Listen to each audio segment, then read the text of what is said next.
Hey, thanks for watching Four Color Commentary. I'm Mark Allen, and I'm back with the final issue of Logan's run. The first 5 issues being the Marvel Comics adaptation of the screenplay, the MGM screenplay, and then the 6th and 7th issues being Marvel freewheeling it with a new creative team. And they did at least keep the new creative team from issue number 6.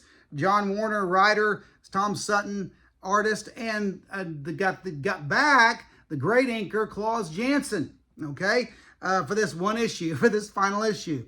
Now, this issue just kind of ramps up and continues the breakneck action and intrigue and drama as you have Logan still searching for, he's in the deep below the city, searching for a power source to keep the city going, or how to turn the power back on, I should say, and then comes under attack by some of the automated systems there, and has to fight for his life down there.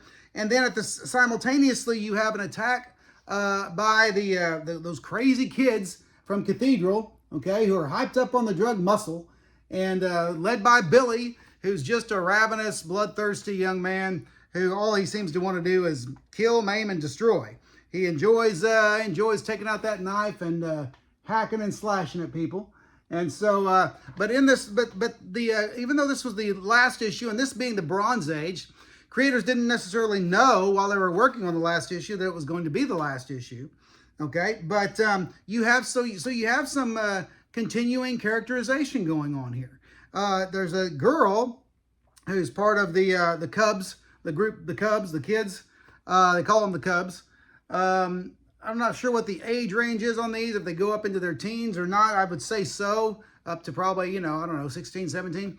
But her name is Angel, and she begins to, her personality, her character begins to blossom a bit in the sense that she starts to, Billy is the leader, but she starts to push back on Billy's leadership and say, no, we can't just prey on these people because they have to, we have to learn to live with them. If we're all going to, if we want things to change, then everybody needs to learn to live together.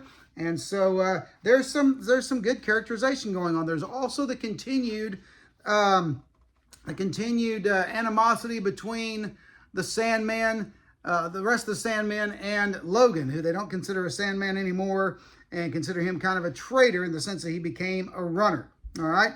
So there's some interesting things going on here because there's one scene that would have liked to have seen played out, would have liked to have seen used, where Logan sneaks back into the Sandman locker room, gets another uniform because he feels connected. Even though he didn't like what he used to do as a Sandman, he feels connected to being a Sandman, okay? Because they were leaders in the communities. And he finds an old gun, and he says, it talks about how it had different functions.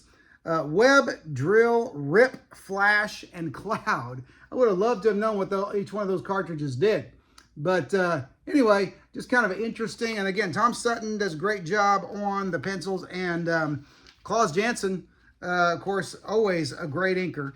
Even though he was starting out here, this was toward the beginning of his career, he still did a great job. But I kept looking, I looked at this issue had a letters page, and it, fans praising the title again, and no hint that it was going to end. In fact, it even had it had another nice little cliffhanger here after a shootout with the Cubs. The Sandmen, they find Logan's gun there lying on the ground that he got separated from it, so he's not armed now. Okay, but and it starts, ends on a cliffhanger with the next issue being the renewal run. Okay, so find out what lies beyond Cathedral and what is mind sin, plus the return of. But that would be telling. Okay. So anyway, renewal run. They were teasing that Beyond Cathedral was Sanctuary.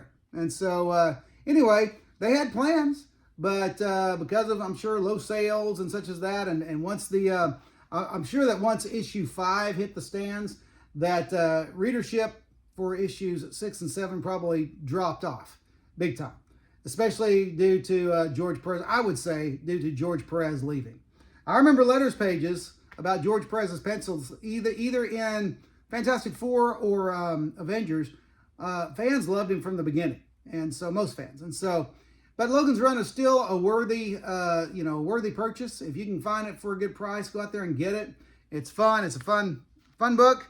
Other companies, I understand, took up the Logan's Run mantle in the 80s and the 90s, maybe even within the last 10 years or so. But other Logan's Run series are out there that you can explore.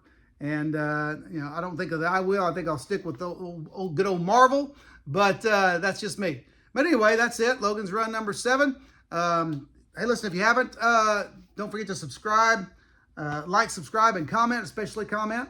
And as always, thanks for watching 4 Color Commentary. We'll see you next video.